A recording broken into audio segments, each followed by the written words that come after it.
வணக்கம். பூனாச்சி ஊராட்சி மன்ற பொதுமக்களுக்கு ஒரு அன்பான வேண்டுகோள்.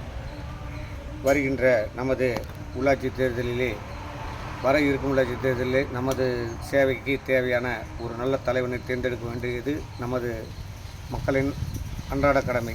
ஆகவே ஒரு தலைவன் தேர்ந்தெடுக்கப்பட்டால் அந்த தலைவன் ஊர் பிரச்சனை, மக்கள் பிரச்சனையை நம்ம மத்தியில் வந்து பேசக்கூடிய தலைவனாக இருக்கணும். அதே நேரத்தில் அந்த தலைவன் இருக்கிற பட்சத்தில் வார்டு உறுப்பினர்களும் மிகவும் திறமைசாலிகளாக இருக்கணும். ஒவ்வொரு வார்டுலேயும் ஒவ்வொரு உறுப்பினரும் ஒவ்வொரு மனுஷங்கிட்டையும் இந்த பிரச்சனை இருக்குது, வார்டில் தண்ணி பிரச்சனை இருக்குது, சாலை வசதிகள் இருக்குது, ஒவ்வொரு பிரச்சனையாக போய் தலைவர்கிட்ட சொல்லணும். அந்த தலைவர் வந்த வார்டில் வந்து அந்த ஊருக்குள்ளே வந்து ஒவ்வொரு பிரச்சனையாக செயல்பாட்டு கொண்டு வரணும்.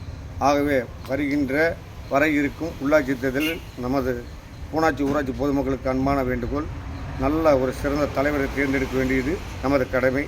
அதே நேரத்தில் நமது வார்டு உறுப்பினர்கள் ஒவ்வொரு வார்டுக்கும் ஒவ்வொரு ஊருக்கும் ஒவ்வொரு வார்டு உறுப்பினர் தேர்ந்தெடுப்பாங்க. அதில் யார் நல்லவனோ அவங்கள பார்த்து தேர்ந்தெடுத்து அவங்களுக்கு வாக்களித்து அவங்கள வெற்றி பெற செஞ்சிங்கன்னா ஊர் பிரச்சனை தீரும். இது வரைக்கும் எத்தனையோ வார்டு உறுப்பினர்கள் வந்தாங்க, அதை செய்கிறாங்க, ஒன்றும் செய்யலை.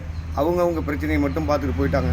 ஒரு குடிநீர் பிரச்சனைனா குடிநீர் பிரச்சனையை வந்து தீர்க்கக்கூடிய சக்தி இது வரைக்கும் இருந்த வார்டு உறுப்பினருக்கு யாருக்கும் கிடையாது. கடைசி நேரத்தில் கூட ஏதாவது ஒன்று நான் அதை செஞ்சுட்டேன் இதை செஞ்சுட்டேன்ட்டு கடைசி எண்டில் தான் வந்து உயிர் கண்ணு போன பின்னாடி சூரிய நமஸ்காரம் பண்ணுறது 10 பைசாவுக்கு பிரயோஜனம் கிடையாது. அதனால் ஆரம்ப காலகட்டத்திலேருந்து 5 வருஷத்தில் ஒவ்வொரு கடமையும் ஒவ்வொரு 6 மாதத்துக்கு ஒருக்கா கிராம சபை கூட்டம் இருக்குது, வேறு பிரச்சனைகள் இருக்குது.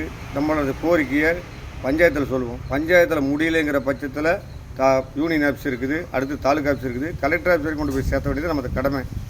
ஆகவே தலை சிறந்த ஒரு நல்ல தலைவரையும் ஒரு வார்டு உறுப்பினரும் தேர்ந்தெடுப்பது நமது கட்டாயம் என்பதை மகிழ்ச்சியோடு தெரிவித்துக் கொண்டு மீண்டும் அடுத்த தலைப்பில் சந்திக்கிறேன். நன்றி, வணக்கம்.